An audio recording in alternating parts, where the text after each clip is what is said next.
Isang mapagpalang hapon po sa ating lahat. Nabasa na po ba ninyo yung ikalawang Timoteo 3:15? Ang sabi po diyan, mula pa sa pagkabata ay alam mong ang banal na kasulatan ay nagtuturo ng daan ng kaligtasan sa pamamagitan ng pananampalataya kay Kristo Jesus.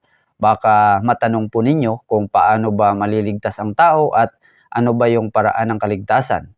Sinasabi po dito mga kapatid na ang paraan ng kaligtasan ay sa pamamagitan ng pananampalataya kay Kristo Jesus. Malinaw po ito sa ating binasa ngayon. Pananampalataya kay Kristo Jesus. Kaya kung nais po nating magkaroon ng salvation, assurance sa langit, magkaroon po tayo ng buhay na walang hanggan, ang gagawin po natin ay ang sumampalataya sa ating Panginoong Hesus.